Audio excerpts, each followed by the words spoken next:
Hey folks, Happy here. Welcome back to the channel. Thank you for watching. In today's episode, I'm gonna go further with Victor's Gsx-R 600 Shred. Victor got the parts already, so I'm gonna install everything. Got the new clutch cable, the new gas cables, the new brake pads, the new petcock air filter, and just to get another brake lever as well, because the bike has an aftermarket one and it goes quite close, so we couldn't decide. This is because of the previous owner had this setup for him, or maybe just there are some air bubbles in the system, because this is the farthest setup. If I put it closer, it's actually hitting the steering itself, so it's just gonna be a quick swap to check how far does it go. So let's get on the work.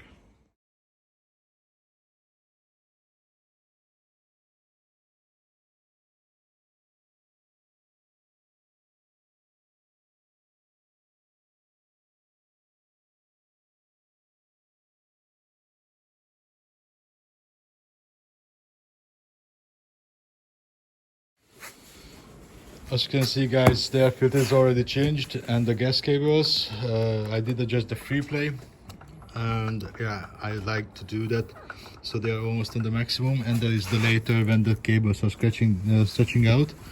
On this position, still allowed to adjust them further if it needs.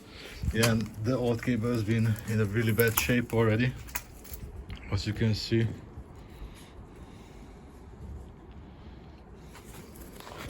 If you can see, they had already some tears at the boat cable, and this is the same with the clutch cable. That's why we decided to go to replace them. So let's go further with the job. I got this far already. The old cable is out, the new one is in. I just have to attach, but this is something terrible.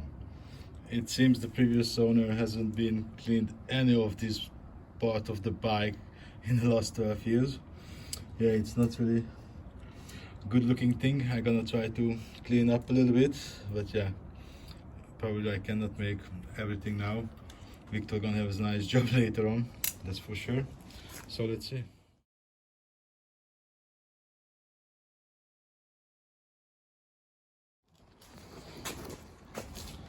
So I did clean a little bit. As you can see, this came off. I did clean mostly around the clutch push rod, because actually when you're operating the clutch cable, you're pushing this rod, which goes through an axle to another side, there's the clutch basket. And yeah, if it's dirty and it's stucking, then of course that can cause some clutch issues as well. You're gonna feel the clutch hard and this kind of stuff. So let's go further.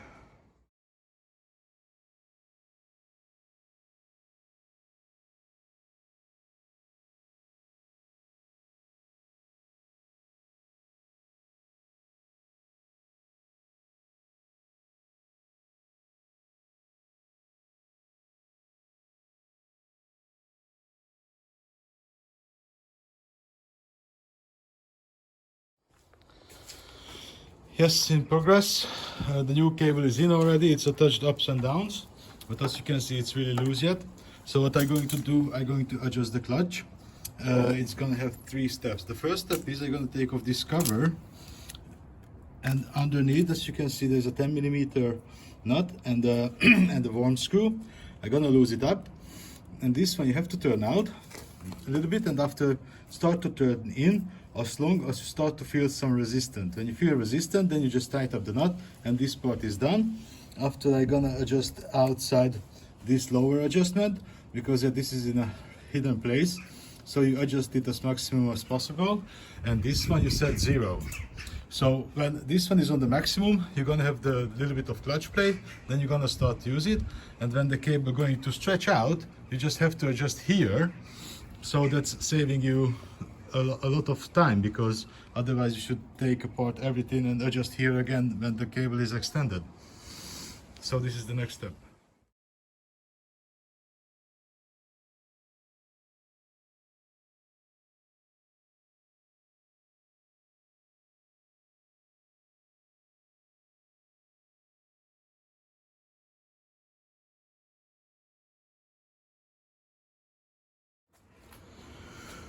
Things are going well.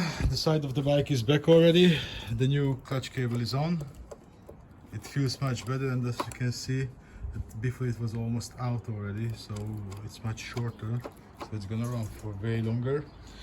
So actually the cables are ready. What I have left yet the fuel tank and the brake to check it out. So I'm gonna start with the fuel tank, then I can seat it back, and then I can finish the back side already.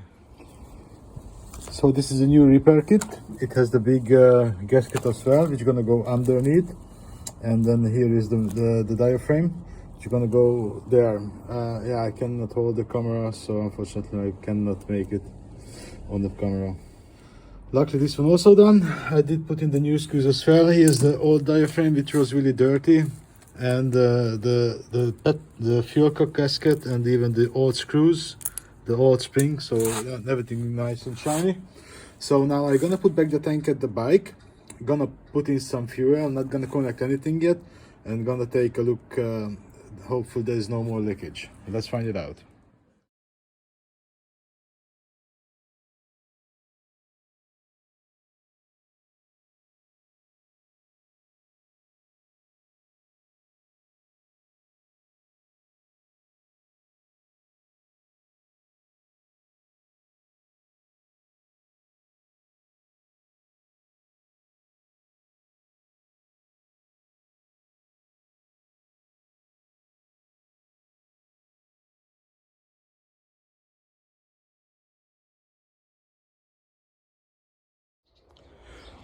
I did try to bleed the front brakes, and after that of course did go a little bit low on fuel, but yeah, it did not change at all. Unfortunately it's still going quite deep. And after I did replace the brake pads, now they got nice new shiny Brambos. And when you replace the brake pads, you push back the cylinders. And how the brake is working, when the brake pads are wearing down, the cylinder is stacking out farther and farther and further, and that's why the fuel, the brake fluid start to accumulate behind the cylinders, so the level gonna drop. When I did try to bleed out, of course the level went down, and when I pushed back the cylinders yesterday, it rise up again almost to the upper level. It's common mistake when people say, oh, I'm running low on brake fluid, but actually your brake pads are wearing down and they're just topping up the reservoir. This is can cause some serious problems, because if you don't keep attention about your brake pads, that's actually what's stopping your bike, and then you can end up in a crash or in a brake which is not gonna work. So when I did press back, you see it's quite dark, so that could be also the reason why it's going so bad, because all the liquid content water and can be bubbling up. So I'm gonna replace the front and back as well then, both at the same time. So hope that's gonna solve the problem. The job is done. You can see it's a very different color. It's nice and clean. And look at this improvement, guys. It's like very different. How much bigger place here already. So it's the braking, it's much more safety now. And for sure not gonna have any problem with it. So she is ready. Victor gonna pick her up and then go for some test ride. Thank you guys so much for watching. If you like it, see you in the next one. Bye bye.